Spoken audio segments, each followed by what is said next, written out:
Today we're reviewing the third episode of Skeleton Crew, a show that continues to captivate with its blend of adventure, mystery, and Star Wars nostalgia. But while this episode has its moments of charm, there are some glaring issues that need to be addressed. Let's break down episode 3, starting with some character arcs that are both intriguing and at times frustrating. At the beginning of the episode, we see Wendel, a character who's been somewhat distant from his child, finally showing genuine concern now that they're gone. It's almost as though the only thing that sparked his fatherly instinct is the absence of his kid. This is a classic case of a character who only seems to care once the consequences of their neglect are staring them in the face. The problem is that we've seen this dynamic before. It's not a new take on the absent father trope, and it feels a bit too late to have this realization hit Wendel, just as the plot needs it to. Next, we hear one of KB's parents mention that their daughter has very urgent medical needs. If you watched my last episode, you might remember my previous criticism of KB's character, particularly her neural implants. This comment feels like it's justifying my concerns, suggesting that there's something more to her condition that we need to explore in greater depth. Hopefully this doesn't become another plot thread that's just tossed aside as we move forward. Now let's talk about the bridge scene. Saying "I can't, they'll see me" when 3 of your other companions have just walked by. It's hard to take this threat seriously, like we've already watched these kids, a bunch of the least sneaky characters in the galaxy, sneak around undetected. It's almost as if the brig itself is just a plot device meant to create artificial tension without ever posing a real danger to the main characters. It's a lazy move and one that undermines the stakes. And speaking of Jod's powers, his casual use of the Force is starting to feel like a bit of a cop-out.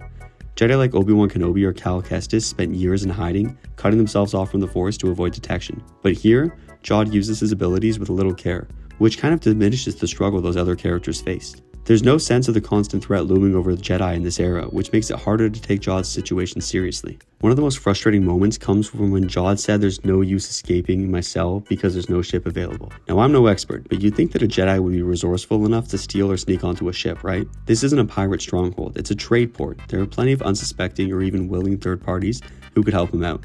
This feels like a lazy plot device rather than a genuine obstacle. Now a bit of world building. The episode briefly touches on how not everyone knows the Jedi's true nature as peacekeepers. Even during the Clone Wars, the Jedi were still something of a myth to those in the Outer Rim, and of course, the Empire erased much of their history. What's interesting is that even with the rise of the New Republic, much of the Jedi's lore has been lost, destroyed, or twisted, especially by the Sith. This does add depth to the world Skeleton Crew is building, and I'm hoping they explore it further.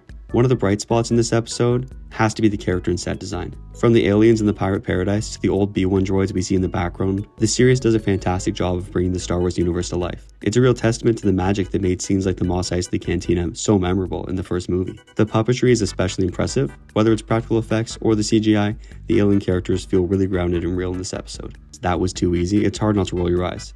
If that was that easy, why didn't he do it ages ago? Once again, this just feels like a plot device with the convenience of timing being more important than logical character actions. And at this point, I'm starting to wonder if Jod Na is even a Jedi. His behavior and especially his powers seem erratic. He might be more akin to Kumail Nanjiani's character, Haja Astri from Kenobi, a guy who pretends to be a Jedi, using tricks and gimmicks rather than the actual Force. On the other hand, Neo, a character I initially found irritating, is actually starting to grow on me. His little honk snoring noises are hilarious, and the blend of practical effects and animation on his character is really well done. But then KB, I just can't bring myself to care about. It's not the actor's fault. Kiriana Crater does the best with what she's given, but her character feels entirely unnecessary, just for a sidekick without much of a personality of her own. I'm still confused about Jod Na's Force abilities. Sometimes he seems to have them, and other times he doesn't. It's hard to pin down what exactly he can and can't do, which only adds to the mystery, but in a way that feels inconsistent. That said, Jude Law's performance continues to impress me, and I'm holding out hope that his character will become clearer as the show progresses. As for the action, it's hard to care when you know the stakes aren't really there. Take the dogfight scene with the New Republic X-Wings. I get that the show is trying to recreate the thrill of the Goonies. There's a moment where the characters refer to the X-Wings as the Goons, which has to be a nod to that film.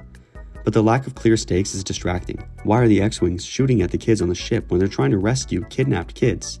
It's a bit absurd also that it takes so long for them to get the hyperdrive working. They already have the coordinates. There's no real reason why they don't just jump to lightspeed immediately. The entire chase feels like a desperate attempt to inject some action into an episode that otherwise doesn't have much going on. Like, why is Wim literally smiling about shooting at people? I understand he doesn't know the New Republic are good guys, but his childish whimsy is so convoluted, even in a real-life situation, he smiles at the idea of a dogfight and the chance of dying or even killing someone. Now, this makes for an awesome epic sequence, but again, where are the stakes? We know, or at least hope, the New Republic fighters aren't going to blow up this ship without reason. They should be smart enough to know there's kidnapped children on board, and why is it taking KB so long to program the hyperdrive? They already have the predetermined coordinates from the card that Kim created.